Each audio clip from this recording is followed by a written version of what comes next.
ओम शांति। आज 23 जून 2026 साकार महावाक्य प्रातः मुरली।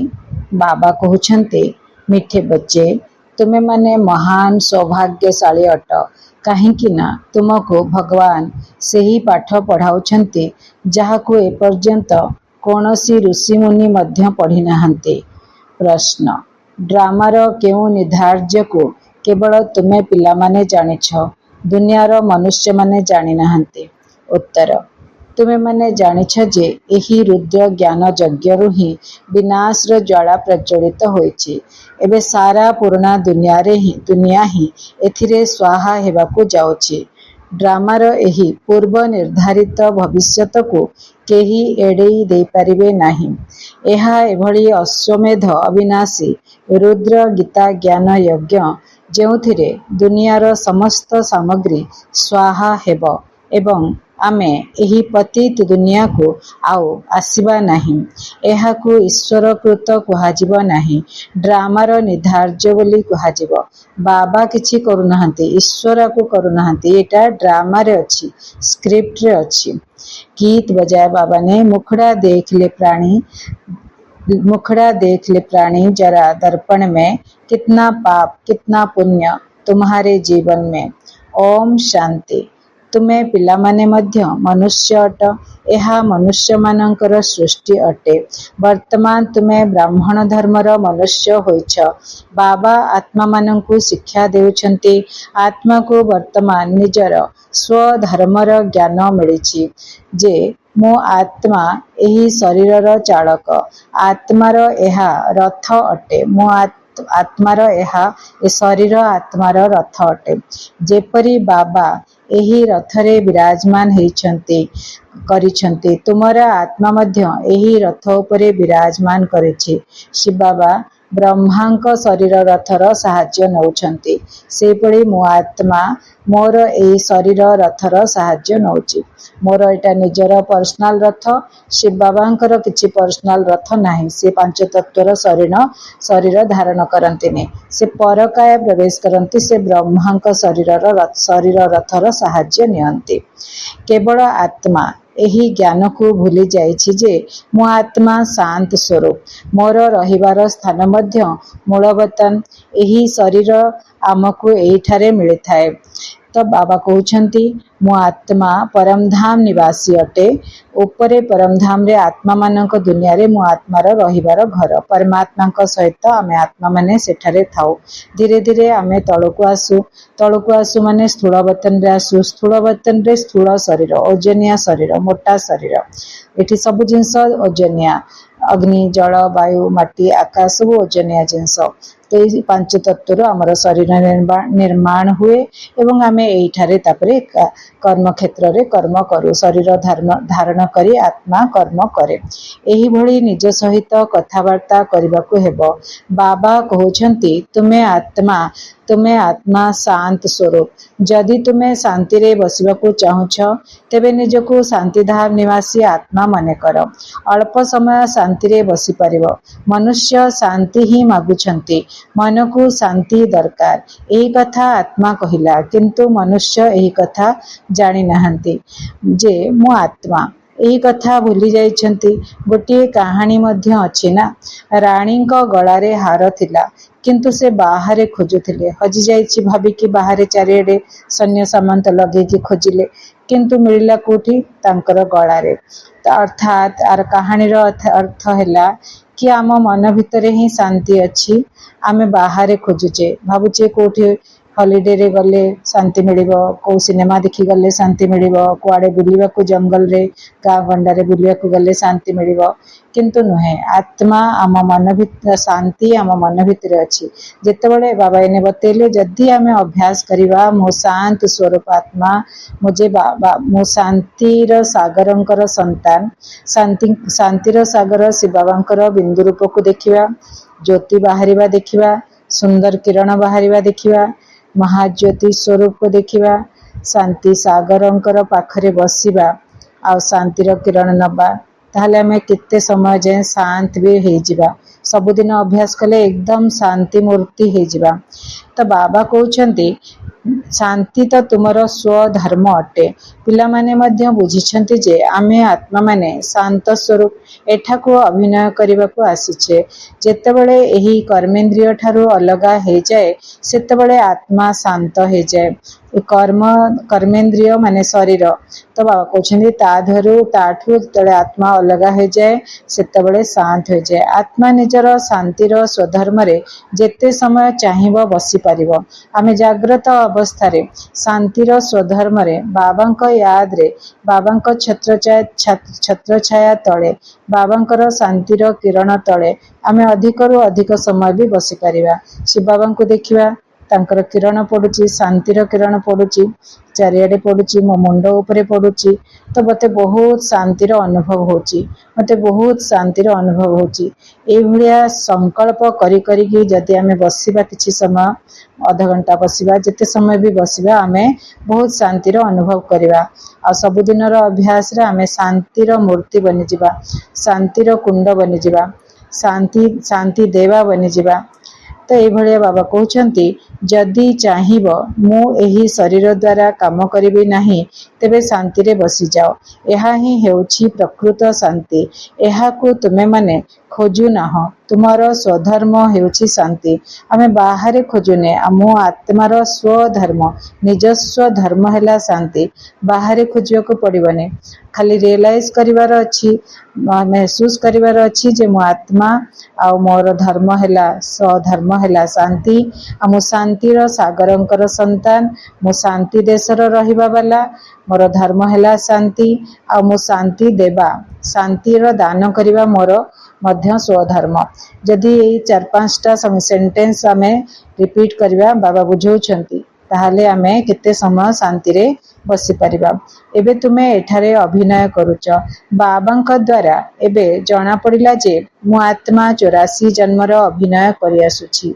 एही 84 जन्मर चक्र विषय काहाकू भी जना नाही, केवल तुमे पिला माने ही जानिछ। प्रथमे आमे सूर्यवंशी राजा बा प्रजा थिले, पुणी चंद्रवंशी, तापरे वैश्यवंशी, तापरे शूद्रवंशी हेले। एबे पुनर्बार आमको सूर्यवंशी हेबाकू पड़िबो। सेतिपाई आमे ब्राह्मण वंशी बनिचे। तुमे पिला माने एबे सृष्टिर आदि मध्य अंत को जानि गलानी। तेबे तुमे केते सौभाग्यशाली अट। बाबा तो यथार्थ कथा बुझाउछंती। एहा ही हेउछि सद्गति मार्ग। शिव बाबा हमको सृष्टिर आदि मध्य अंतर कहानी सुनेले। आमे जानि नथिले, एबे आमे जानि गलेनी, सद्गति पाइलेनी। एही कथा बुझाइबाकू हेबो जे समस्तंकर सद्गति दाता जणे ही अटंती, शिव बाबा। एबे तुमे जानि गलनी जे बाबा आसी आमको 21 जन्म पाई सद्गति प्राप्त कराउछंती। जी भी आमे पिला माने मुरली पाठ पढुचे, सबुदिने राजयोगर अभ्यास करूचे, ताहले आमे 8 जन्म सत्य युगरे पाइबा, आउ 12 जन्म आमे त्रेता युगरे पाइबा। ए भली 20 जन्म एवं ए संगम युग रे आमको सद्गतिर अनुभव हबो, सुख शांतिर अनुभव हबो। तो बाबा कहउछंती बाहर दुनियार मनुष्य माने एही कथा को जानि ही नाहंती। जे राजयोगर अभ्यास करिवे, डेली मुरली पढ़िवे, सुनिवे, तो से ही ए कथा जानिबे। बाहर दुनियार मनुष्य माने एही कथा को जानि ही नाहंती। तुमे ब्रह्मा कुमार ब्रह्मा कुमारी माने ही जानिछ। केही केही पचारुछंती तुमे बीके बा ब्रह्मा कुमार ब्रह्मा कुमारी माने कौन जानिछ। परीक्षा तो हेबा दरकार कि तुमे ब्राह्मण ब्राह्मणी हेइछ कि नाही। जदि तुमे ब्रह्मांकर संतान तेबे सृष्टि चक्र को निश्चित जानिथिबो। बाबा जे कि सृष्टिर रचयिता तांकु जानिछ। ऋषिमुनि आदि तो रचयिता एवं रचना को जानि ही नाहंती, तेबे तो नास्तिक हेले। देखंतु बाबा आमको सृष्टि चक्रर विषय रे सबु ज्ञान देले, आदि मध्य अंतर ज्ञान देले, 3 काल 3 लोकर ज्ञान देले, 84 जन्मर कहानीर ज्ञान देले। तो सृष्टिर आदि मध्य अंत जानिले आमे, भारतर महिमा सब कथा आमे बाबा हमको ज्ञान देले। तो ऋषिमुनि रचयिता को जानि नाहंती। सेतळे द्वापर युगरे ऋषिमुनि आसिले, सेतळे शिव बाबा आसी नथिले, शिव बाबा एबे आसिले, संगम युगरे आसिले। तेणु रचयितार ज्ञान नहीं। ब्रह्मलोक को से माने जाती, ब्रह्मलोक योग लगाती, भावती एठी लीन हबार अच्छी, मोक्ष पाइबार अच्छी। तेणुक से ब्रह्मलोक सहित जोग लगेले। से ब्रह्मलोक निवासी शिव बाबा सहित जोग लगेलेनी, कारण तांको विषय तांको ज्ञान नहीं। तांकर काम तांकर पार्ट अच्छी द्वापर जुगरे आसबार। तेणुक से सत्य जुगरे आसबार नहीं, तेणु तांको ज्ञान मिललानी। आमे भाग्यवान बाबा से कहले महान सौभाग्यशाली तुम्हें माने जो माने सत्य जुग को जीवार अच्छी। कल्प रिपीट होची तेणुक आमे ही प्रतिकल्परे सत्य जुगरे जाऊचे, देवी देवता बनूचे। आ संगम जुगरे बाबांकर श्रीमत अनुसार बहुत सेवा करचे। मनसा द्वारा सेवा, पांच तत्वर मनसा द्वारा सेवा, सबु आत्मा मानकर मनसा द्वारा सेवा आमे बहुत सेवा करचे। सेथिपाई आमको बाबा आमको रचयिता एवं रचनार ज्ञान देइछंती, आ सबु ज्ञान आमको देउछंती। ऋषि मुनि माने ए सब कथा किछि जानि नाहंती, सेथिपाई बाबा कहले से माने तो नास्तिक, जे भगवान को जानि नाहंती से हेले नास्तिक। तुमे माने मध्य रचयिता बाबा एवं रचना बा सृष्टिर आदि मध्य अंत को जानि नथिलो। आमे भी जेतले शूद्र थिले, कलिजुगरे थिले, आमे जानि नथिले। एबे आमे शूद्र नाहे, आमे ब्राह्मणी हे गले। आमे स्कूल को पाठ पढ़िया को प्रजापिता ब्रह्मा कुमारी ईश्वरीय विश्वविद्यालय को पढ़िबा को आसुचे। तेणु करी आमको ए सब विषय बाबा हमको सबुदिन पढ़ाउछंती। स्कूल को प्रथमे अपाठुआ माने आसी थांती, नुआ पिला पाठ पढ़ी नांती। अपाठुआ माने आम पाठ बाबांको पाठ रे अपाठुआ। दुनिया रे केते पाठ पढ़िथिबे, इंजीनियर डाक्टर हेथिबे, किंतु एठी बाबांको ज्ञान नथिबो, अपाठुआ माने आसी थांती। तापरे कहिबे स्कूल रे आमे एया पढ़िचु, एबे तुमे ईश्वरीय पाठ पढ़ुच, परमपिता परमात्मा तुमको पढ़ाउछंती। एहाको बुद्धि रे बुझिबा दरकार। रचयिता तो केवल शिव बाबा ही अटंती, रुद्र ही ज्ञान यज्ञ रचना करथिले। एही कथा शास्त्र रे मध्य रहिछि। तेबे रुद्र एवं शिव परमात्मा मध्य रे कोनोसी पार्थक्य तो नाही। एही कथा मध्य गायन अछि जे रुद्र ज्ञान यज्ञ रु विनाशर ज्वाला प्रज्वलित होइतिला। केवल रुद्र शिवंक स्थान रे श्रीकृष्णकर नाम लिखि दैछंती। एहा सेही गीता ही अटे, कहिछंती एही रुद्र ज्ञान यज्ञ रु विनाशर ज्वाला प्रज्वलित होइतिला। तेबे स्वराज्य पाइबा पई एहा ज्ञान यज्ञ अटे, राजस्व अश्वमेध अविनाशी रुद्र ज्ञान यज्ञ। तो स्वराज्य पाइबा पई आमे एही ज्ञान यज्ञ रे आमे पाठ पढुचे। एथिरे पूर्णा दुनिया स्वाहा हेबाकू जाउचे।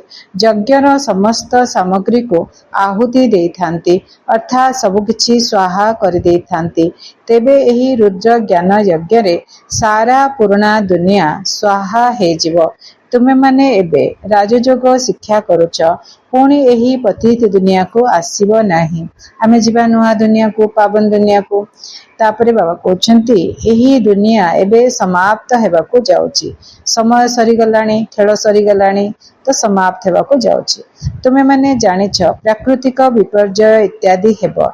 एही सारा ज्ञान तुम बुद्धि रे धारणा हेबा दरकार। शिव बाबा कहउछंती मो बुद्धि रे ही सारा ज्ञान रहिछि। बाबा तो सत्य चैतन्य एवं ज्ञानर सागर अटंती। सृष्टिर आदि मध्य अंत को जानिछंती। ऋषि मुनि तो कहउछंती आमे रचयिता एवं रचना ज्ञान को जानी ना हो। जदि तुमको केही पचारंती तुमको कौन मिलुछि, तांको कुह जाहाको बड़ बड़ ऋषिमुनि इत्यादि कहूतिले जे आमे रचयिता एवं रचनार आदि मध्य अंत को जानी ना हो, ताहा आमे जानिछु। रचयिता बाबांक व्यतीत रचनार आदि मध्य अंतर रहस्य केही भी बुझाई परिबे नाही। केवल रचयिता ही बुझाई परिबे। तुमको जଣା अछि महुमाछी मानकर मध्य राणी थाए। राणी पछे पछे सबु माछी जाई थांती। राणी अर्थात माँ सहित सेमानंकर केते संबंध थाए। बेहद्र पिता मध्य आसी समस्त पिलामानंकु साथिरे नै जाउछंती। तुमे जानिछ बाबा आसीछंती आत्मा मानंकु शांति धाम को साथिरे नै जिबा पाए। बाबा ए दुनियार गोटे उदाहरण देले। जेतेबेले राणी महुमाछी बसा बदलाए, तार घर परिवर्तन करे, सेतेबेले सी उड़िकिरी जाए। सबु महुमाछी माने तार आखपाखरे थाई उड़ी थांती। तापरे से माने जायकि रानी महुमाछी आ गोटे स्थान रे बसे। तापरे एमाने जायकि मध्य तांको पाखरे मा रानी माछी सहित आराम से बसी जाती। पूरा बसा तांकर बनी जाए। केते समय जाए तांकर ए प्रक्रिया सब चले। तो से भलिया बाबा कहउछंती बेहद्र पिता शिव बाबा सी हेले आम समस्तंकर पिता। आम समस्तंकु से साथी रे नेकी जाउछंती।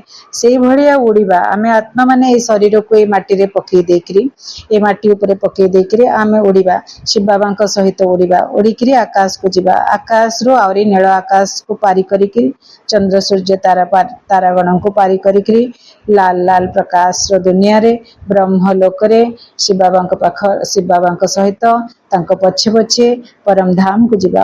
उपरे सभा उपरे परम धाम से लाल प्रकाशमय दुनिया रे परम धाम सेठी जाइके बाबा बसिबे आ आमे आत्मा माने मध्य बसिबा। जेमती रानी महुमाछी बसे ता पाखरे ता पिला माने बसंती सेमती शिव बाबा बसिबे तांको पाखरे आमे बसिबा। तुमे जानिछ बाबा आसीछंती आत्मा मानकु शांति धाम को साथी रे नै जिबा पय। पुनर्बार आमर सत्य जुगर अभिनय आरंभ हबो। आमको सेठी बसिकी रहिबार नै। जो पिला माने आमे पाठ पढुचे आमे सेठी बसिबार नै काहेकि ना बाबा आम पय स्वर्ग बहिस्थ गिफ्ट रे आनिछंती सौगात रे नै के आछंती गिफ्ट करूछंती। हमको पाठ पढ़ाई आम द्वारा सेवा करे हमको योग्य बने हमको बंदर रु मंदिर लायक बने करी हमको योग्य बने करी मंदिर रे बसिबा योग्य बने करी तापरे सत्य जुगर दुनिया रे हमको पठाई दोचंती। बाबा ऊपर रही जिबे आमे आत्मा माने तळको आसीबा सत्य जुगरे अभिनय आरंभ करिबा। बहुत सुख बहुत संपत्ति मिलिबो सेठी। जेउ अभिनय करिबा पय तुमे एही देवी देवता पद पाउछ। एठाकु तुमे मनुष्य रु देवता पद पाइबा पय आछो। ए विद्यालय को आमे आसीचे मनुष्य रु देवता पद पाइबा पय। सबु गुण एठारे ही धारण करिबा को हेबो। गुण धारण न कले आमे केमति जिबा आमे केमति देवी देवता हबा। मनीष और देवी देवता भितर पार्थक्य ही सेया जे से माने दैवी गुण वाला देवता आमे अवगुण वाला मनीष। तेणु आमको ए अवगुण सब ड्रॉप करिकरी आमको छाड़ी देकरी आमको दैवी गुण धारण करने को हेबो। एही लक्ष्मी नारायण को भली हेबा को पड़िबो। आमे देखुचे लक्ष्मी नारायण कर जीवन कहानी केते सुंदर से माने केमती गुणवान सर्वगुण संपन्न। तो से भली आमको हेबा को पड़िबो। एमाननको दिव्य दृष्टि बिना केही देखि परिबे नाही। सत्य जुगरे से माने देखा जिवे चर्म चक्षुरे किंतु एबे आमे तांको देखिबा पय दिव्य दृष्टि दरकार। एबे तुमे जानिछ आमे सूर्यवंशी देवता हेबो। तुम बुद्धि रे अछि जे स्वर्गर राजधानी किपरि स्थापन हेउछि। बाबा स्थापन करूछंती राजयोग करूछंती आम द्वारा पाठ पढौछंती प्रतिदिन। सत्य जुगरे देवता मानकर राज्य थिला किंतु देवता मानकर राज्य रे मध्य राक्षस माननको देखाई देछंती कहानी बने देले। जोठी राम अछंती सेठी रावण को देखाई देले। अन्य अन्य राक्षस माननको देखाई देले। जोठी कृष्ण अछंती सेठी कंस को देखाई देले। और भी बहुत राक्षस माननको देखाई देले। तो एमिति का हे परिबो नाही। एईटा से दुनिया ही अलगा। देवता मानकर दुनिया अलगा राक्षस मानक दुनिया अलगा। सत्य जुगरे देवी देवता आत्मा बहुत आराम रे बहुत खुशी रे साइंस रो समस्त सुख आउ प्रकृति रो समस्त सुख को अनुभव करिवे एंजॉय करिवे। सुख शांति रे समस्त रहिवे। कोनोसी खराब जिंस सेठी रहि परिबो नाही। आउ से समय जेतले बीती जो हिस्ट्री हे जो अतीत हे जो सत्य जुग चली जीवो त्रेता जुग चली जीवो द्वापर जुग चली जीवो कली जुग शेष बेल को जाए कि सबु राक्षस मानकर प्रादुर्भाव हबो। अर्थात सबु राक्षस वृत्ति मनीष मानकर राक्षस वृत्ति बढ़ी बढ़ी जीवो। आपण माने देखुचंती राक्षस वृत्ति को धारण करिके केते प्रकार पाप कर्म कर दउछंती। जम्मा भी तार अंजाम को तार प्रतिफल को तार फलाफल को नेकरी डरू भी नहांती करी चलछंती कुकर्म करी चलछंती। देखुचे आमे समाज रे कोन होउची दुनिया रे कोन होउची। एक कथा केही जानि नहंती जे भारत केते पवित्र थिला। केते खुशी लागुची ए विषय रे भाबिला बेलको भारत केते पवित्र थिला। महिमा मध्य गायन करूछंती सर्वगुण संपन्न 16 कला संपूर्ण मर्यादा पुरुषोत्तम डबल ताजधारी अहिंसा परमो धर्म तापरे संपूर्ण निर्विकारी संपूर्ण अहिंसा। तो ये सब है 7टा डिग्री देवी देवता मानकर सेमानंक सम्मुख रे मुंड मध्य नुआउछंती। मनीष माने जायकी देवी देवतांक सामने रे मुंड नुआउछंती। मंदिर मध्य बहुत तैयारी होईची मंदिर तैयारी भी करुछंती, मंदिर सफा भी करुछंती, मेंटेन भी करुछंती, तापरे फूल भी सजाडुछंती, भोग भी लगाउछंती, सब काम कर दउछंती। किंतु एक कथा जणा नहीं जे सत्ययुगर आदि सनातन देवी देवता धर्म केबे एवं किपरि स्थापन हेतला। एई संगम जुगरे, एई कली जुगर शेष रे संगम जुगरे बाबा आसीछंती, आमको अलगा रखिछंती, आमको पाठ पढ़ाउछंती, आम पई स्कूल खोलिछंती। बाबा केते स्कूल चारिआडे, गाँ गाँ रे, सहर सहर रे, देश देश रे, चारिआडे चारिटे बाबांकर स्कूल खोलाई, जहाँ भी जी भी चाहिए आसिक स्कूल रे पाठ पढ़ी पारिबो। तो बाबा कहउछंती भारत जे कि एते श्रेष्ठ थिला ताहा एबे केते नीच किपरि हेला एकथा काहाको मध्य जणा नहीं। रावणर प्रवेशता हेला, धीरे धीरे करिके आत्मा मानंको रावण वशीभूत करदेला। काम, क्रोध, लोभ, मोह, अहंकार, ईर्षा, घृणा, भय, आलस्य, पर निंदा एसबु मुंड भितरे घर करिके रहीगला। तापरे से माने नीच हो गले। एबे बाबा आनिकी आसीछंती, पाठ पढ़ाउछंती, निजर स्वधर्म सिखौछंती। आत्मा माने तुमर स्वधर्म हला शांति, तुमर स्वधर्म हला खुशी, तुमर स्वधर्म हला पवित्रता। तो आमे पुणी जेतबेले आमे जानुछे जे एटा हमर स्वधर्म आउ से सब अशांति, दुख, कष्ट ए सब हला परधर्म, रावणर धर्म। तेणु करी आमे ताकू छाड़िके आकू धारण करूचे। तो दुनिया भी डिमांड करुच्ची स्नेहर, शांतिर, खुशीर, समस्ते डिमांड करुचंती, समस्तंकु सेया दरकार। किंतु उपाय नहीं, जानी नाहंती केमिति हबो। कहउछंती एहा पूर्व प्रस्तुत निर्धार्य अटे, काहार निर्धार्य ताहा मध्य जानी नाहंती। जदि ड्रामा रे निर्धार्य मने करिवो तेबे बुझी पारिवो ड्रामार रचयिता निर्देशक किए। केवल कहि देउछंती ईश्वरंक द्वारा निर्धार्य। ड्रामा कहिबा द्वारा ड्रामार आदि मध्य अंत को जानिबा दरकार। केवल पुस्तक पढ़िबा द्वारा ड्रामा विषय रे केही जानि परिबे नहीं, जे पर्यंत कोनोसी ड्रामा न देखिछंती। जेपरी खबर कागज रे मध्य बाहरी थिला गोटिए श्रीकृष्ण चरित्रर ड्रामा तैयारी होईछि, किंतु देखिबा बिना कोन केही बुझी परिबे कि? जेबे देखिबे तेबे जाई बुझिबे जे ड्रामा रे एपरी सबु हेबार अछि। तुमे पिला माने मध्य ड्रामा को एबे जानुछ। मनुष्य कहउछंती विश्वर इतिहास भूगोलर एही चक्र घुरी चलिछि, किंतु किपरि घुरुछि एही कथा काहाकू भी जणा नहीं। नाम मध्य लिखा जायछि सत्ययुग, त्रेतायुग, द्वापर युग, कलियुग, पुणी संगम युग, किंतु मनुष्य भाबी नेइछंती जुगे जुगे आसुछंती। तो बाबा कहउछंती नाम मध्य लिखा जायछि सत्ययुग, त्रेतायुग, द्वापर युग, कलियुग, पुणी संगम युग, किंतु मनुष्य भाबी नेइछंती जुगे जुगे आसुछंती। सत्ययुग त्रेतार मध्य संगम होइथाय, किंतु सेही समय रे सेही संगम रे कोनोसी महत्व नाही, सेठारे तो किछि होई न थाए। एही सबु कथा तुमे माने जानिछ। सत्ययुगी सूर्यवंशी माने चंद्रवंशी माननकु राज्य किपरि देले, ऑटोमेटिक दे देले, जेमती बापा पुओ को दिए सेमती ऑटोमेटिक दे देले। एमिति नुहे कि चंद्रवंशी माने सूर्यवंशी माननको उपरे विजय प्राप्त करथिले ना, से सब जिनस रे एमती विजय प्राप्त करिवार, युद्ध करिवार किछि नथिला। से समय रे बापा जेमती पुओ को संपत्ति दउछंती से बडे ऑटोमेटिक तांको संपत्ति मिलि गला। एही जीए चंद्रवंशी राजा हेबे तांको सूर्यवंशी राजा रानी राज्य भाग्यर तिलक दे सिंहासन रे बसाइबे, निजे तांकर राज्य अभिषेक करिवे, तांको पुत्र एवं पुत्रवधूंकर आ तांको सिंहासन रे बसाइबे। राजांको राम एवं रानी को सीतार उपाधि मिलिबो। सत्ययुगरे लक्ष्मी नारायण उपाधि मिलुथिला। एवं त्रेता युगरे राजा को राम एवं रानी श्री राम एवं रानी को श्री सीतार उपाधि मिलिबो। किए देले कुहाजिब सूर्यवंशी माने राजत्व हस्तांतर कले। एबे तुमे राजत्व कर। जेउ दृश्य को तुमे पिला माने साक्षात्कार रे देखिच, बाकी कोनोसी लढ़ई आदि लागि न थाए। से जुगरे लढ़ई नाही, केही काहाटु लढ़ी किरि नेबेनी। ए सत्य ए संगम जुगरे ही निजर भाग्य बनेथिबे, से ही से राजपद को हासिल करिवे। जेपरी काहाकू राजत्व दिया जाय थाए सेही परी देई थांती। सेमानंकर पाद धोई देई सेमानंकु राजतिलक देई थांती। सेठा ସେଠାରେ କେହି ଗୁରୁ ଗୋସାଇ ନଥାନ୍ତି। ସତ୍ୟ ଯୁଗରେ ତ୍ରେତା ଯୁଗରେ କୌଣସି ଗୁରୁ ଗୋସାଇ ନଥିବେ। ଯେମିତି ପାଦ ବାବା କହୁଛନ୍ତି ଯେ ସେମାନଙ୍କର ପାଦ ଧୋଇ ଦେଇ ସେମାନଙ୍କୁ ରାଜତିଳକ ରାଜ୍ୟାଭିଷେକ କରିବେ।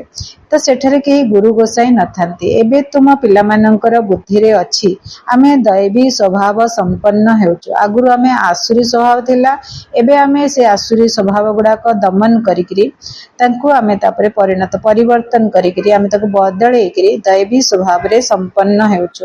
ସୂର୍ଯ୍ୟବଂଶୀ ଚନ୍ଦ୍ରବଂଶୀ ରାଜ୍ୟରେ ଆମେ କେତେ ସୁଖୀ ଥିବୁ। ବାବା ଆମକୁ ଦୁଃଖରୁ ମୁକ୍ତ କରି ସୁଖକୁ ନେଇଯାଉଛନ୍ତି। ଆଉ କେହି ଏଭଳି ସୁଖୀ କରିପାରିବେ ନାହିଁ। ସାଧୁମାନେ ତ ନିଜେ ମଧ୍ୟ ଶାନ୍ତିଧାମକୁ ଯିବା ପାଇଁ ଚାହୁଁଛନ୍ତି। ବାବା କହୁଛନ୍ତି ମୁଁ ଏହି ସାଧୁ ସନ୍ଥମାନଙ୍କର ମଧ୍ୟ ଉଦ୍ଧାର କରି ସମସ୍ତଙ୍କୁ ଶାନ୍ତିଧାମକୁ ନେଇଯାଉଛି। ସନ୍ନ୍ୟାସୀ ମାନେ ତ ଦ୍ୱାପରରେ ଆସୁଛନ୍ତି। ବାବା କଣ କହୁଛନ୍ତି? ସବୁ ସାଧୁ ସନ୍ଥ ମାନଙ୍କର ମଧ୍ୟ ମୁଁ ଉଦ୍ଧାର କରି ତାଙ୍କୁ ଶାନ୍ତିଧାମକୁ ନେଇଯିବି। ସେମାନେ ମଧ୍ୟ ଦ୍ୱାପରରୁ ଆସିଲେଣି। ଦ୍ୱାପରରୁ ଆସିକି ବ୍ରହ୍ମଲୋକର ଭ୍ରମରେ ପଡି ଯାଇଛନ୍ତି। ମୁକ୍ତି ଆଉ ମୋକ୍ଷ ହେବାର କାମନା କରୁଛନ୍ତି। ତାଙ୍କୁ ମଧ୍ୟ ଉଦ୍ଧାର କରିବା ଦରକାର। ତ ବାବା କହୁଛନ୍ତି ମୁଁ ଯେତେବେଳେ ଆସୁଛି ସାଧୁ ସନ୍ଥ ମାନଙ୍କର ମଧ୍ୟ ଉଦ୍ଧାର କରି ସମସ୍ତଙ୍କୁ ଶାନ୍ତିଧାମକୁ ନେଇଯାଉଛି। ସେମାନେ ମଧ୍ୟ କେତେ କାମ କରିଛନ୍ତି, ପବିତ୍ର ରହିଛନ୍ତି।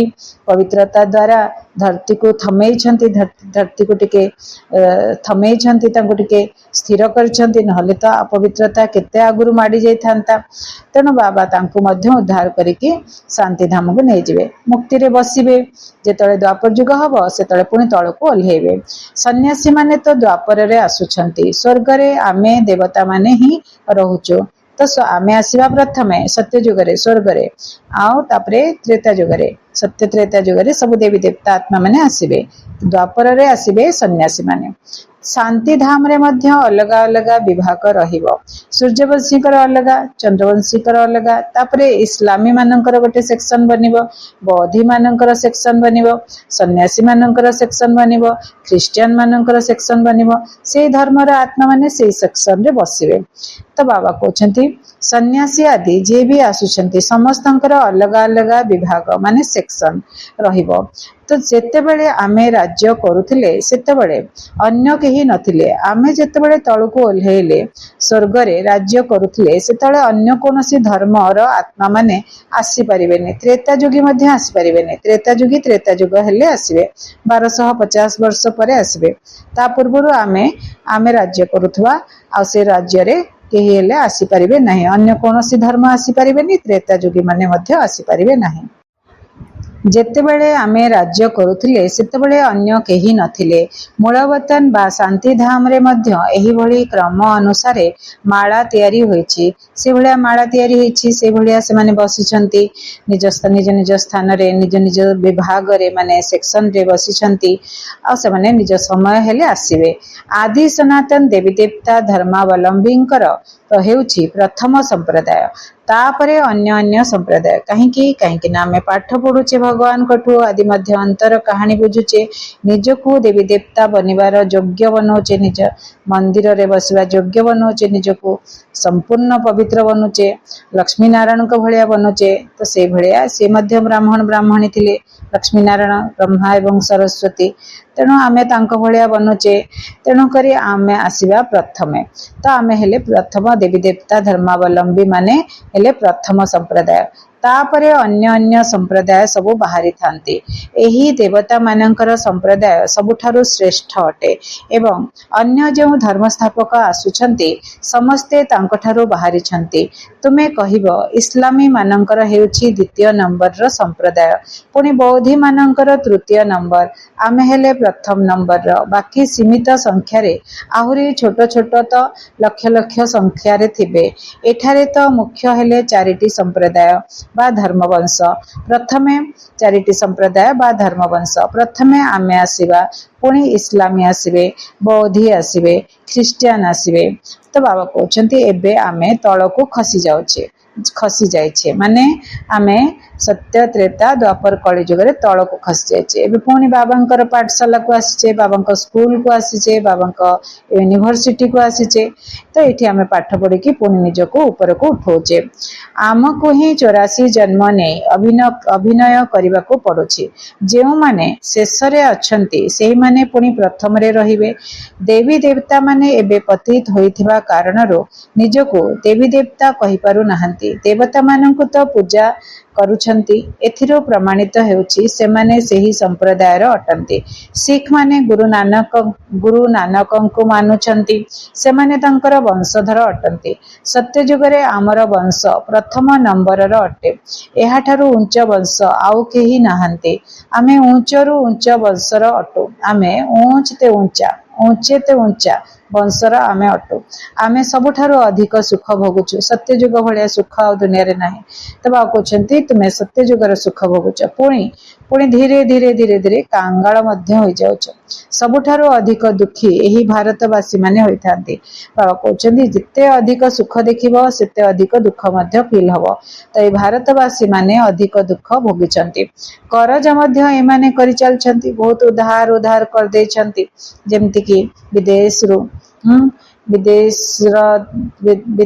रु लोक माने नहीं जाइथिले एबे पुणे से माने रिटर्न करूछंती करज देउछंती तो भारतवासी केते धनवान थिले एबे केते गरीब होई जाइछंती सब किछि हराई देइछंती कोन हला विदेश रो लोक माने वर्तमान हमकु भारतवासी मान को बहुत सहयोग दोछंती भारत रो सरकार को बहुत सहयोग दोछंती आगुरु द्वापर कली जुगरे से माने आसिक नहीं एबे से माने रिटर्न करूछंती तो भारत बहुत धनवान थिला बहुत कंगाल बहुत गरीब हो जाइछि तो सेणु से माने दोछंती सब किछि हराई देछंती एहा ही दुखधाम अटे एबे पुणी बाबा तुमको सुखधाम रो मालिक करूछंती बाकी समस्ते शांति धाम को चले जिवे अधा कल्प तुमे सुख भोग करूछ बाकी समस्ते शांति रे रहिथांती चाहूचंती मध्य आमको मुक्ति मिलो सुख को कागविष्टा समान भावुचंती सेमानंकर सुखधाम रो अनुभव मध्य नाही सेमाने केही स्वर्गर सुख भोगी नाहंती तमनकर अनुभव ही नाही स्वर्गर तेणु तुम मानकर अनुभव अच्छी महिमा मध्य आमे बारंबार जाउचे कल्प रिपीट होचे आमे बारंबार सुखधाम रे जाउचे पुणी आमे तळको खसी जाउचे पुणी आमे पुणी ऊपर को उठुचे पुणी बाबा आसिकी पढौचंती तेणु करी आमे आमर अनुभव अच्छी महिमा मध्य गायन करूचंती किंतु पतित हेबा कारणरू भूली जाइछंती एबे बाबा आसी स्मरण कराई देउछंती हे भारतवासी तुमे देवी देवता धर्मर अट द्वापर जुगरु नाम परिवर्तन कर देछंती देवता धर्मावलंबी ही पतित होई जाइछंती गायन मध्य करूछंती हे पतित पावन आस बाबा सुनाउछंती तुमे माने केते जन्म पवित्र दुनिया रे थिलो केते जन्म हेलाणी पतित दुनिया रे अछ एबे पुणी पवित्र दुनिया को जीवाको हेबो एहा पाठशाला मानकर पाठशाला अटे यज्ञ मानकर यज्ञ अटे सारा पुराना दुनिया एही थिरे समाप्त हेबाको जाउची होलिका को जलाउछंती गोटे उत्सव पालन करंती होलिका दहन सेथरे कोन हुए होलिका सबु जिनस आवर्जना सब जली जाए तब कहउछंती होलिका को दहन करूछंती तेणु ए दुनिया रे जेतिकी आवर्जना इकट्ठा हेलाणी से सब को जळेबा दुनिया रो स्थूल आवर्जना एठी हमर सूक्ष्म मैला हम आत्मा मानकर मन भितरे जेतक मैला अछि ताकू हमें जळेबार अछि एही सब पर्व वर्तमान रो अटे आत्मा चली जीव बाकी शरीर समाप्त हो जीव आत्मा चली जीव परम धाम को बाबा पछे पछे आ शरीर ए माटी रे समाप्त हो जीव एही ज्ञान सन्यासी माने देई परिबे नाही गीता रे किछिटा अछि किंतु अट्टा रे लुण सदृश गीता रे जो भगवत गीता अछि भक्ति रे जोटा हमें पढुतिले सेथरे अल्प ज्ञान अच्छी अट्टारे लुण जेतिकी सेतिकी एही ज्ञान प्राय लोप हो जाउछि शिव बाबा कहउछंती मो एही यज्ञ रचना करिछि एथिरे शरीर मन धन तन मन धन सब किछि स्वाहा करूछ बंची थाउ थाउ मरुछ मरजीवा जीवन कहा जाए ए शरीर अछि बड़ शरीर रे ही आमे बुझिले जे आमे बड़ शरीर थाइकरी आमे बुझिले जे आमे आत्मा अटु आमे परमात्मा संतान अटु तो से पुराना दुनिया को भूलिबार अछि। 83 जन्म रे आमे आम शरीर बापा बोली भाबिले, पुणी एटा हमर 84 जन्म, एथिरे आमे परमात्मा को निजर बापा बोली भाबिले। शरीर बापा अछंती किंतु आमे परमात्मा को निजर बापा बोली स्वीकार कले। तेणु करी एको कहा जाय मर्जीवा जन्म। एही ज्ञान तुमको एबे मिलुछि। अच्छा मीठा मीठा शिकिलधे संतान मानक प्रति माता पिता बाप दादांकर मधुर स्नेह संपन्न शुभेच्छा एवं सुप्रभात। आत्मिक पितांकर आत्मिक संतान मानंकु नमस्ते। आमे आत्मिक संतान मानंकर आत्मिक पितांक प्रति बहुत बहुत याद प्यार एवं नमस्ते। शुक्रिया मेरे बाबा, बहुत बहुत शुक्रिया। धारणा पाई मुख्य सारांश।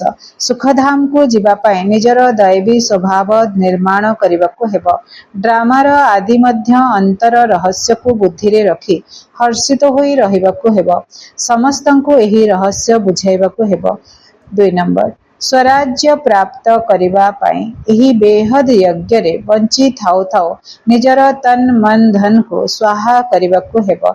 सबु किछि नुआ दुनिया पाई ट्रांसफर अर्थात स्थानांतरित करिबाकू हेबो। बाबा वरदान दौचंती निजर मस्तक द्वारा तृतीय नेत्रर साक्षात्कार कराउथिबा सच्चा योगी भव। योगी मानंकर स्मारकी चित्र रे सेमानंकर मस्तक रे तृतीय नेत्र देखाई थांती। तुमे सच्चा योगी पिला माने मध्य निजर मस्तक द्वारा तृतीय नेत्रर साक्षात्कार कराइबा पाई सर्वदा बुद्धि द्वारा एकमात्र बाबांकर संगरे ही रुह। प्रथमे बाबा, द्वितीय रे मो, तृतीय रे केहि नुहे। जेतेबेले स्थिति एही भली होई जिवो सेतेबेले ही तृतीय नेत्रर साक्षात्कार हबो। प्रथम रे बाबा, द्वितीय रे मो, तृतीय रे आउ केहि नाही। जेतेबेले स्थिति एही भली होई जिवो सेतेबेले ही तृतीय नेत्रर साक्षात्कार हेबो। जदि बुद्धि रे केही तृतीय व्यक्ति बा वस्तु आसीगला तेबे तृतीय नेत्र बंद होई जिवो। सेथिपाई सर्वदा तृतीय नेत्र खोला रही थाओ। एथिपाई मने रखिबाकू हेबो जे तृतीय केही नुह। बाबा गोटे स्लोगान सुनाउछंती, प्रश्नचित्त हेबा अर्थात निजे व्यतिव्यस्त हेबा एवं अन्य मानकु व्यतिव्यस्त करिबा। ये अव्यक्त सारे हैं। सर्वदा हर्षित रहिबा पाई निजर स्वभाव को सरल कर एवं सहनशील हुआ। जिए जेउ भली कर्म करिथाए सेही अनुसारे तार नाम मध्य रखा जाय थाए। कर्म जदि श्रेष्ठ होइथिबो तेबे नाम दिया जिवो श्रेष्ठ मणि। तेबे श्रेष्ठ मणि हेबा पाई मन बाणी कर्म रे सरलता एवं सहनशीलता एही दुईटी गुण आवश्यक। जदि सरलता अछि किंतु सहनशीलता नाही तेबे भी श्रेष्ठ नुहे। सेथिपाई सरलता सहित सहनशीलता मध्य एकाठी रहिबा दरकार। अच्छा, ओम शांति।